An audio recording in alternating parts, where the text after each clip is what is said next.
ನೋಡಿ, ಇಬ್ಬರ ಜೊತೆ ಮದುವೆ ಆಗಿದೆ, ಮತ್ತೊಬ್ಬಳ ಜೊತೆ ಎಂಗೇಜ್ಮೆಂಟ್ ಮಾಡ್ಕೊಂಡಿದ್ದಾನೆ. ಅಮಾಯಕ ಹೆಣ್ಮಕ್ಳ ಬಾಳಲ್ಲಿ ಆಟವಾಡೋದೇ ಇವರ ಬಿಸ್ನೆಸ್ ಆಗ್ಬಿಟ್ಟಿದೆ. ಹೆಣ್ಮಕ್ಳನ್ನ ಶರ್ಟ್ ಬದಲಿಸೋ ಹಾಗೆ ಬದಲಿಸ್ತಾನೆ ಕಾಮುಕ ನನ್ನ ಮಗ. ಖಾಸಗಿ ಕಂಪನಿಯ ಇಂಜಿನಿಯರ್ ರವಿಗೆ ಮದುವೆ ಆಗೋದೇ ಒಂದ್ ರೀತಿಯಾಗಿ ಚಟ ಆಗ್ಬಿಟ್ಟಿತ್ತಂತೆ. ಅಮಾಯಕ ಹೆಣ್ಮಕ್ಳ ಬಾಳಲ್ಲಿ ಆಟವಾಡೋದೇ ಇವನ ಕಸುಬು. ಸರ್ವೇ ಸಾಮಾನ್ಯವಾಗಿ ಗಂಡು ಮಕ್ಕಳು ಯಾವ ರೀತಿ ಶರ್ಟ್ ಅನ್ನ ಬದಲಿಸ್ತಾರೆ, ಅದೇ ರೀತಿಯಾಗಿ ಈತ ಹೆಣ್ಮಕ್ಳನ್ನ ಕೂಡ ಬದಲಿಸ್ತಾ ಇದ್ದಂತೆ. ಕಾಮುಕ ರವಿಗೆ ಹುಡುಗಿ ಮನೆಯವರಿಂದಲೇ ಈಗ ಗೂಸಾ ಬಿದ್ದಿರುವಂತದ್ದು ದೃಶ್ಯಾವಳಿಯಲ್ಲಿ ಗಮನಿಸ್ತಾ ಇದ್ದೀವಿ ನೋಡಿ. ಈತನೇ ಮಹಾನುಭಾವ, ಆಲ್ರೆಡಿ 2 ಮದುವೆ ಆಗಿದೆ, ತೆಪ್ಪಗಿರೋದು ಬಿಟ್ಬಿಟ್ಟು ಈಗ ಮತ್ತೊಬ್ಬಳ ಜೊತೆ ಎಂಗೇಜ್ಮೆಂಟ್ ಮಾಡೋದಕ್ಕೆ ಮುಂದಾಗಿದ್ದಾನೆ. ಈ ಅಮಾಯಕ ಹೆಣ್ಮಕ್ಳ ಬಾಳಲ್ಲಿ ಯಾವ ರೀತಿ ಆಟ ಆಡ್ತಾರೆ ನೋಡಿ. ಹೆಣ್ಣು ಮಕ್ಕಳನ್ನ ಶರ್ಟ್ ಬದಲಿಸೋ ಹಾಗೆ ಈತ ಪದೇ ಪದೇ ಹೆಣ್ಮಕ್ಳಿಗೆ ಗಾಳ ಹಾಕ್ತಾ ಇದ್ನಂತೆ.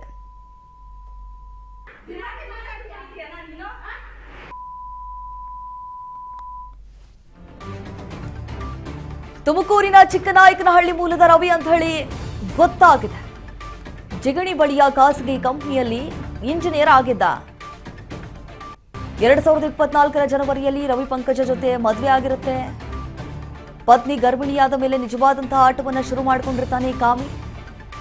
ಹಾಗೆ 2025ರ ಡಿಸೆಂಬರ್ನಲ್ಲಿ ರವಿ ಮತ್ತು ನೇಹಾ ಜೊತೆ ಮದುವೆ ಆಗುತ್ತೆ.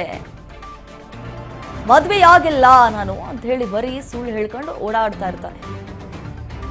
ಸುಳ್ಳು ಹೇಳಿ ಆಕೆ ಎರಡನೇ ಏನು ಮದುವೆ ಆಗಿರ್ತಾನಲ್ಲ, ಆಕೆಗೂ ಕೂಡ ಈಗ ಪಂಗನಾಮ ಹಾಕಿದ್ದಾನೆ ಭೂಪ. ಯಾವಾಗ 2ನೇ ಮದುವೆ ವಿಚಾರ ತಿಳಿದು ರವಿ ಮನೆಗೆ ಹೋಗಿದ್ದಂತಹ ಮೊದಲ ಪತ್ನಿ, ಆದ್ರೆ ಗೊತ್ತೇ ಇರಲಿಲ್ಲ 2ನೇ ಪತ್ನಿಗೆ ಈತ ಮೊದಲನೇದು ಮದುವೆ ಆಗಿದ್ದಾನೆ ಅಂತೇಳಿ. ಬರೀ ನಾನು ಮದುವೆನೇ ಆಗಿಲ್ಲ ಅನ್ನುವಂತಹ ಬರೀ ಬೋಗಸ್ ಬಿಟ್ಕೊಂಡೆ ಓಡಾಡ್ತಾ ಇದ್ದ. ಈಗ ಸದ್ಯ ಪರಾರಿಯಾಗಿದ್ದಾನೆ ಅಂತೆ ಕಾಮುಕ. ಪೊಲೀಸರು ಕೂಡ ಹುಡುಕಾಟವನ್ನ ನಡೆಸ್ತಿದ್ದಾರೆ. ಈಗ ಆಲ್ರೆಡಿ ಇಬ್ಬರ ಬಾಳಲ್ಲಿ ಆಟ ಆಡಿದ್ದಾನೆ. ಈಗ ಮತ್ತೊಂದು ಯುವತಿಯ ಜೊತೆ ಎಂಗೇಜ್ಮೆಂಟ್ ಮಾಡ್ಕೊಂಡಿದ್ದಾನೆ. ಆಕೆಯ ಜೊತೆ ಎಷ್ಟು ದಿನ ಇರ್ತಾನೋ ದೇವ್ರಿಗೆ ಗೊತ್ತು. ಸೊ ಯಾವಾಗ ಪೊಲೀಸರಿಗೆ ಮಾಹಿತಿ ಕೊಟ್ಟರೋ, ಸೊ ಪೊಲೀಸರು ಕೂಡ ಹುಡುಕಾಟವನ್ನ ಮುಂದುವರಿಸಿದ್ದಾರೆ. ಆತ ಎಲ್ಲಿ ಹೋಗಿದ್ದಾನೆ, ಮತ್ತೆ ಎಷ್ಟು ಜನಕ್ಕೆ ಈ ರೀತಿಯಾಗಿ ಮೋಸ ಮಾಡಿದ್ದಾನೆ, ಸದ್ಯಕ್ಕೆ ಗೊತ್ತಾಗ್ತಾ ಇರೋದು 3 ಅಥವಾ ಮತ್ತೆ 6 ಅನ್ನೋದು ಗೊತ್ತಾಗಬೇಕಾಗಿದೆ ತನಿಖೆ ನಂತರ. ರವಿಗಾಗಿ ಪೊಲೀಸರು ಕೂಡ ನಿರಂತರವಾಗಿ ಹುಡುಕಾಟವನ್ನ ನಡೆಸ್ತಾ ಇರುವಂಥದ್ದು ಮತ್ತೊಂದು ಕಡೆ ದೃಶ್ಯಾವಳಿಯಲ್ಲಿ ನಾವು ಗಮನಿಸ್ತಾ ಇದ್ದೀವಿ. ಯಾವ ರೀತಿ ಯುವತಿಯ ಕುಟುಂಬಸ್ಥರು ಬಂದು ಆತನಿಗೆ ಹೆಗ್ಗಾಮುಗ್ಗ ಥಳಿಸಿದ್ದಾರೆ ನೋಡಿ.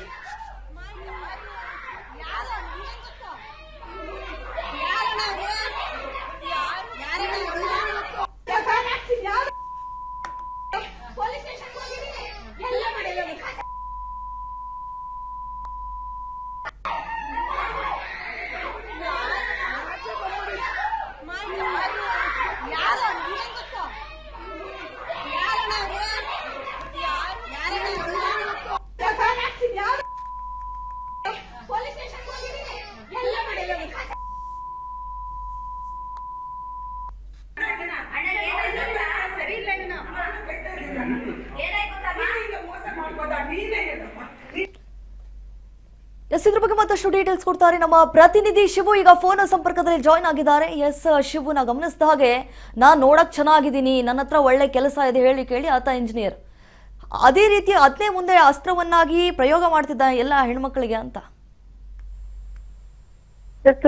ದೀಪಾ, ನಿಜಕ್ಕೂ ಕೂಡ ಇಂಥ ವ್ಯಕ್ತಿಗಳು ಯಾವ ರೀತಿಯಲ್ಲಿ ಆಕ್ಟಿವ್ ಆಗಿದ್ದಾರೆ ಅಂತ ಹೇಳಿ ಆಶ್ಚರ್ಯ ಆಗುತ್ತೆ. ಬೆಂಗಳೂರಿನ ಒಳಗಡೆ ಈ ರೀತಿಯ ವ್ಯಕ್ತಿಗಳು ಕೂಡ ಇದ್ದಾರೆ. ಇನ್ನೂ ಯಾಮಾರುವಂತಹ ಮಹಿಳೆಯರು ಅಥವಾ ಈ ರೀತಿ ಯಾಮಾರಿಸ್ಕೊಳ್ಳುವಂತಹ ಒಂದು ವ್ಯಕ್ತಿಗಳು ನಿಜಕ್ಕೂ ಕೂಡ ಆಶ್ಚರ್ಯ ತರುತ್ತೆ. ಈತ ಏನಿದ್ದಾನೆ ಬಹಳ ಚತುರ ಇದ್ದಾನೆ. ಇವನು ಇಂಜಿನಿಯರ್ ಕೆಲಸ ಮಾಡೋದಾದ್ರೂ ಕೂಡ ಇಂಜಿನಿಯರ್ ಅಂದ್ರೆ ಒಬ್ಬರನ್ನ ಮದುವೆ ಆಗಿ ಮತ್ತೊಬ್ಬರನ್ನ ಮದುವೆ ಆಗಿ ಒಬ್ಬರಿಗೆ ಗೊತ್ತಿಲ್ದಿರೆ ಮತ್ತೊಬ್ಬರನ್ನು ಕೂಡ ಎಂಗೇಜ್ಮೆಂಟ್ ಮಾಡಿಕೊಂಡು ಈ ರೀತಿಯಾಗಿ ನಿರಂತರವಾಗಿ ಇವನು ಮಹಿಳೆಯರ ಜೊತೆಗೆ ಆಟ ಆಡುವಂಥದ್ದು, ಅವರಿಂದ ಬೆನಿಫಿಟ್ ತಗೊಳ್ಳುವಂತ ಕೆಲಸವನ್ನ ಮಾಡುವಂಥದ್ದು, ಇದಕ್ಕೆ ಗೂಸಾ ಕೂಡ ಬಿದ್ದಿದೆ.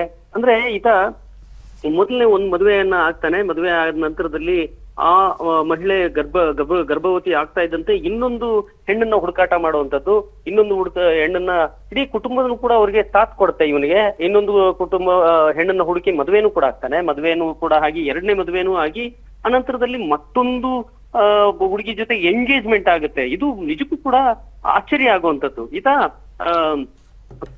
ಏನು ಚಿಕ್ಕನಾಯಕನಹಳ್ಳಿಯ ಮೂಲದವನು, ತುಮಕೂರಿನ ಚಿಕ್ಕನಾಯಕನಹಳ್ಳಿಯ ಮೂಲದವನು, ಜಿಗಣಿ ಬಳಿಯಲ್ಲಿ ಒಂದು ಖಾಸಗಿ ಕಂಪನಿಯಲ್ಲಿ ಇಂಜಿನಿಯರ್ ಕೆಲಸ ಮಾಡ್ಕೊಂಡಿರ್ತಾನೆ. 2024ರಲ್ಲಿ ಮದುವೆ ಆಗ್ತಾನೆ ಈ ರವಿ ಅನ್ನೋನು. ಅನಂತರದಲ್ಲಿ ಮತ್ತಿನ್ನೊಂದು ಮದುವೆ ಆಗಿ ಆನಂತರ ಮತ್ತೊಂದು ಯುವತಿಗೆ ಯಾವಾಗ ಎಂಗೇಜ್ಮೆಂಟ್ ಆಗಿತ್ತೋ ಆ ಯುವತಿಯ ಕುಟುಂಬದವರು ಈ ರೀತಿ 2 ಮದುವೆ ಆಗಿದೆಯಾ ನೀನು ಅಂತ ಹೇಳಿ ಹೋಗಿ ಧರ್ಮದೇಟನ್ನು ಕೊಟ್ಟಿದ್ದಾರೆ. ಧರ್ಮದೇಟನ್ನ ಕೊಟ್ಟು ಯಗ್ಗ ಮಗ್ಗ ಥಳಿಸಿರುವಂತದ್ದು. ಸೊ ನಿಜಕ್ಕೂ ಕೂಡ ಈ ರೀತಿಯ ವ್ಯಕ್ತಿಗಳಿಂದ ಹೇಗೆ ದೂರ ಇರಬೇಕು, ಯಾವುದೇ ಒಂದು ಮದುವೆಯ ಪ್ರಪೋಸಲ್ ಬಂದಾಗ ಅಥವಾ ಹೆಣ್ಣು ನೋಡುವಾಗ ಹೆಂಗೆ ಚೆಕ್ ಮಾಡ್ಬೇಕು ಅನ್ನುವಂಥದ್ದು ಇಂಥ ಒಂದು ಘಟನೆಗಳಾದಾಗ ಎಲ್ಲರೂ ಎಚ್ಚೆತ್ಕೊಳ್ಬೇಕು ಅಂತ ಅನ್ಸುತ್ತೆ. ಈಗ ಸದ್ಯಕ್ಕೆ ಇವನ್ನ ಹುಡುಕಾಟ ನಡೆಸ್ತಾ ಇರುವಂತದ್ದು. ಮೊದಲನೇ ಪತ್ನಿ 2ನೇ ಪತ್ನಿ ಮನೆಗೆ ಹೋಗಿ ಗಲಾಟೆ ಮಾಡ್ತಾರೆ, ಅಲ್ಲೂ ಕೂಡ ಗಲಾಟೆಗಳಾಗುತ್ತೆ.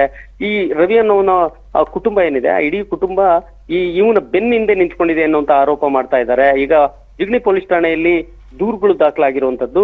ಈ ಒಂದು ಆರೋಪಿತನಿಗೆ ಹುಡುಕಾಟ ನಡೆಸ್ತಾ ಇದ್ದಾರೆ. Deepa. S Shivu, thank you ತಮ್ಮ ಮಾಹಿತಿಗಾಗಿ.